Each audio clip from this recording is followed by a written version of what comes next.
This morning I'm here with Claire, who's at the Auburn Outdoors, who's just back from the Alps Divide, and we thought we'd have a chat about that. You talk about getting to the start line. Anything specifically to say about training for it? I guess you'd say you didn't have the ideal build-up all the time, and it's very rare to end up on the start line of anything thinking you have done enough. But I guess what are the most useful things? What are the most relevant, useful things you did in training that helped you during that week? So I knew at the beginning of the year I'd built a reasonably big, good base, and then, as you say, I did the Blenheim 600 where I had a really nice result actually, albeit on my gravel bike. And Blenheim is reasonably tough. The slightly turbulent time getting soaked over the Cambrian Mountains, sleeping in a playground and a public toilet, of all places, I seem to remember. Yeah, and that's mental toughness for you. You can remind me of that in a minute, because I'll circle back on what are the things that actually built the picture that got you to where you wanted to be that you didn't appreciate at the time. So on paper I built that base and went to Blenheim and was like, I'm quite fit. But life and business aren't always easy, and so keeping the momentum and also doing what I needed to do financially between then and when we left was quite challenging. Yeah, because you were basically away for a month. Yeah, so I had the psychology of in between. I felt like I wasn't doing enough. I couldn't necessarily access the terrain I'd planned to. Trains are really, really expensive, for example.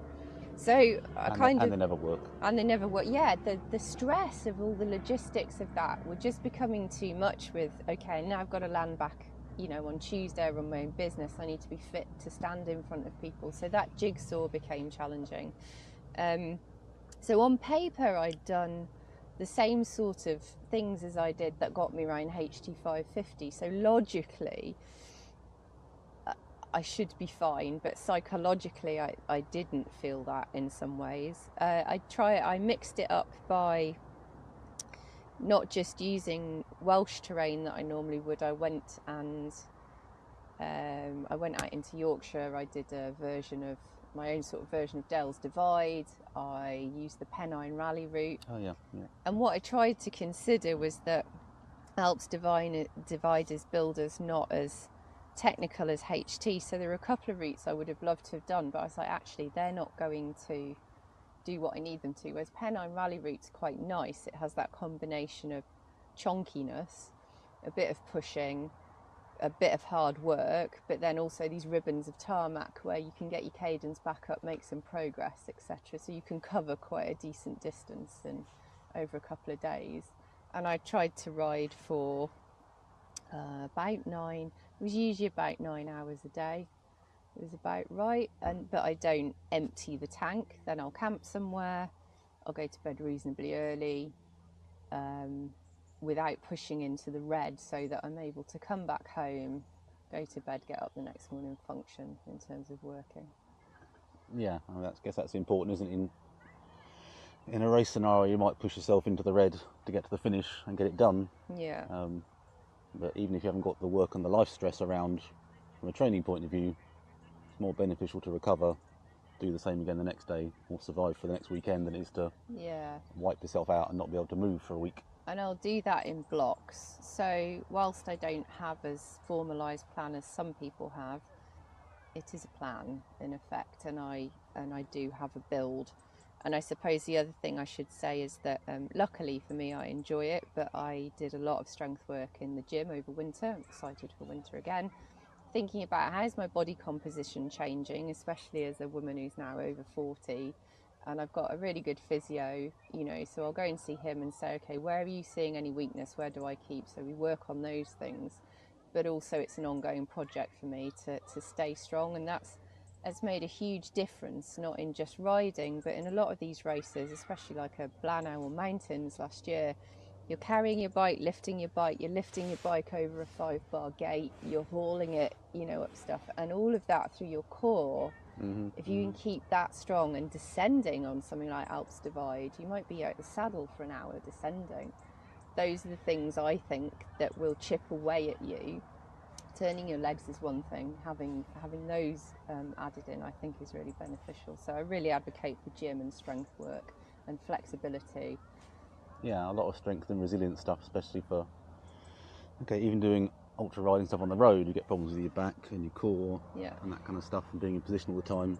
I guess what we both maybe learnt when we did the gravel stuff was, hey, now I've got to use my arms. Yeah. You know, because you can do a road ultra with just out on the tri-bars, or not with your arms, but on a mountain bike or a gravel bike, you're wrestling the bike around. Muscling a bike a lot. If you're going at somewhere like Sommelier, when the gradient is not that severe, it's eminently quite rideable on. Sounds a ridiculous thing to say, but what it is doing is constantly shifting and pushing you back, and so you're having to navigate.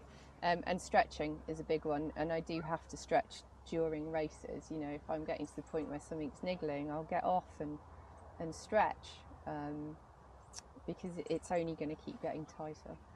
Okay, I need to learn my patented cat-cow method whilst riding, which always looks extremely stupid. But I don't think anybody's witnessed it necessarily, but it's always good to do.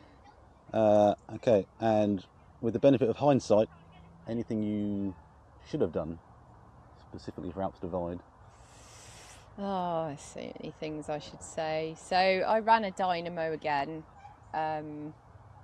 That's not to say there's anything wrong with a dynamo, but it does give you another challenge when it's not dynamoing, and that's not the first time that's happened. Now, lots of people's electronics and things got drowned on day one, so there is a bit of luck involved, and it comes down to investment. But actually, I wish I'd bought a light that I was going to. So that's one of them. In terms of gear that I had, I was just about okay.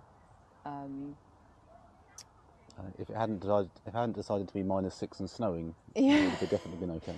Yeah, I think. It's a really weird one, this one, because there are some subtle things. That's not to say I got everything right, but I honestly feel like there wasn't too much more I could have done with it. I think it is mainly tied into the weather, in that I thought I'd have the ability to bivvy out a couple more times, but actually the decisions I made about coming in, albeit it's got a cost to it, I think played into me finishing it. I would maybe try to do a bit more planning a bit sooner, but only because that caused me to be worrying about it, which was impacting me generally. That said, I think once I got out there and got a feel for what I was dealing with, that allayed that, and I'm not sure I could have done that in the UK. And of course, now I've done a race that's not in the UK, then next time I'll have that learning as well. My general takeout would be, and this is me in life generally, but it applies to lots of us, try not to worry so much about things that you cannot control, or just worry about things and not take action, because actually that chips away so much energy from you and enjoyment. And I'd say that was the biggest thing that threatened this event for me, because I never entered it to race, but it threatened the whole experience. So I was very lucky in that, going out there a bit before, having that time to relax, getting a feel for the terrain, how towns and villages were, times of bakeries, etc. Those couple of weeks were really beneficial to me, finally sort of letting that piece of it go. Yeah, I guess it's not your first experience of doing long stuff off-road. No. But like in Wales or the UK, we know how it works. Yeah. You know. Yeah, we know when Greg's opens, whereas there are some real specifics in like France and Switzerland as to what time supermarkets open and bakeries open. And I did know that, but when you're here, it's really hard to get a sense of that. So I had 21 pages of notes. So every water fountain, shelter, refuge, hut, copse, picnic bench, bakery, you name it, in 1,000k. And I had in my usual format of notes. If you're thinking of doing this next year, Claire will sell those to you for £20 a time. And you're always looking at them. That's the juggle. And I'm not very fast, and I had the same challenge on HT, in that resupply on this event isn't such a big challenge technically. But if you're like me and you're landing somewhere in that window where it's bakeries are shut time and supermarkets are shut time, and you leave and you know the next section is going to take you 7 hours, that's when you've got a big challenge. So having that ability to make decisions as soon as you can, like with the gloves, I think is what gives you that window of opportunity where that might not be working for somebody else, and that's how you end up with, in my case, a result you didn't expect. Yeah, and I'm sure knowing where towns were and hotels and things were, because I'm sure you stopped in places you weren't planning to, or different places in between. You might like to be further up the road or further or whatever, but one col over. Usually one col over, but then it's very easy for us watching the dot. You go look at the next person in front of you and go, it's taken that person like 8 hours to get to the next town, and Claire would be leaving this town at 6 at night, so she's not going to get there and find somewhere to stay at 2 in the morning. Yeah.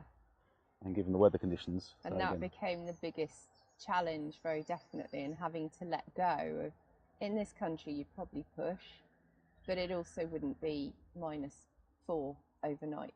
So if you go into that col, whatever it looks like, it's going to be cold, you maybe haven't got the resupply that you hoped for, and you're going to land somewhere at 2 in the morning where you might not be able to find any shelter. It's hard to let go of because you're not where you thought you might be, or you should or could be. But actually it became the biggest strength in saying, no, okay, you need to stop now. And you can go early in the morning to satisfy that need, albeit you miss some of the views. But when I do land in a town, it's likely to be 7 in the morning, and places will be opening, and then I've got a whole day. Yeah, so that was notable from your, when you message and say, I've got somewhere to stay, I've just got to do the maths. Yeah. What it became clear is what you meant is, I've got to do the maths that gets me to the top of the next climb for sunrise, probably because I don't want to be going down in the dark, ideally. Yeah. And because that's a 5, 6, 7 hours over the top to the next town, that means you're arriving in the next town in time for breakfast, right? Yeah. Almost sensible. Almost like a plan. Almost like you knew exactly what you were doing. Yeah. Yeah, sure, almost like that. You didn't write, despite my prompting, you never wrote a schedule on your plans. No, I didn't know. And I usually wondered if you'd noticed. I usually try and have an A, B or a C schedule. Yeah. And even if that's just you take the total time and you average it, so you know where you are relative-wise, you make up time some places, lose it in other places. I find that helpful. So when you were complaining about being massively off schedule, like, nobody knew which schedule you were talking about, Claire. Well, you should say, yeah, no, so obviously you and Russ... probably had something in your head. You and Russ have access to my notes. Yeah, so I'm not very good with a plan.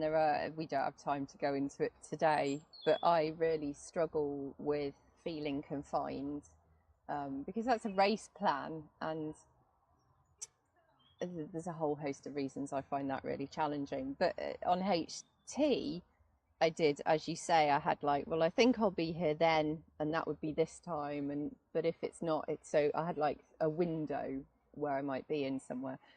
This one I really struggled. I just, as part of my nerves, I suppose, I just never found myself in a position where I could write that down, because in all honesty, I couldn't compute, like logically, if I looked at it, I understood the timing.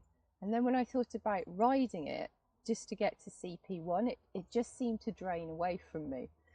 And I just felt if I wrote it down, the pressure would be too much. But so I think I said to you, I need to go.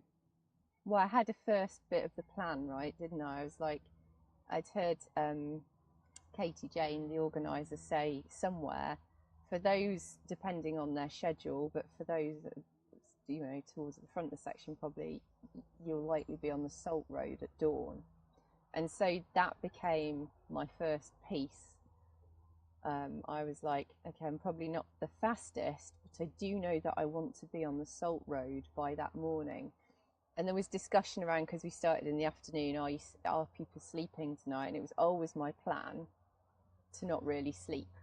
Not in a kamikaze way, just because I just felt it was very normal. I don't say that in a trite way, but very normal if you're starting a race at 4 in the afternoon to go through the night. I did have a nap for an hour, And by virtue of that, I was in the vicinity. I can't honestly say where because of the cloud, but I was in the vicinity of the Salt Road at about 7, 8 a.m. I think the next morning. Yeah, so Salt Road was about 100 miles in, basically, and that was 6 or 7 in the morning. Yeah. Did you see the dawn, Claire, or was it I tipping with rain by that point? I saw. I've got a picture. It's like this huge cloudscape, and the sun's rays coming up from it. And then I think it was about 9:30 the rain started, and the next thing I really remember is being in Tond, which is where we eventually dropped into, and just all these cyclists coming down going, I need a room, I need a room. Every hotel room was booked for. It was horrendous. So I had that piece of the puzzle, and then once I got out there and started riding on it a bit and understanding what it was doing and the rhythm of, okay, you start a climb, it's probably going to start as tarmac, then it's going to turn to hell. It's going to take you, any of them are going to take you between about 4 and 7 hours. You get into a rhythm of looking up the map in your head, which I guess comes into knowing your route and thinking, well, that's got supply, that's likely got a hotel, and so it's going to have to be that unless I'm going to take quite a big risk. There seemed to be a general trend in this race. There were some good sections of tarmac where you could move on. Then you would generally start climbing, and I could see that was also tarmac, and then it gave would up just at some run out. point. Yeah, it would just run out. They all had a similar feature to them. But that first 24 hours was interesting as well, not least in the rain, because I had that really substantially quite tough military road quite early on in the night, really. Probably, I don't know. I remember my cousin WhatsApped me about something, so that was like 11 at night or something. That's the reason I remember that. But pushing on up that section of sort of 7 miles of bang, bang, bang, bang, it's very dark and there's still a lot of people around. So it was really interesting to go into that, on night 1. And then you dropped into Pina, and then you started what my Garmin told me was a 16-mile climb, which for a long time was tarmac and just spinning it over. It's about 10%, but you're going and going and going. And then I had a little nap 10 miles up it, because I was like, this is just beginning to dig me out a bit, and the dawn's going to come if I don't lie down now. And that felt like a good point, and I could tell from all the bodies I saw when I moved off that several other people had been like, do you know what, I'm going to rest here, because then it turned into Salt Road and whatnot, and stuff got really tough. So, jolly good. Thank you for that.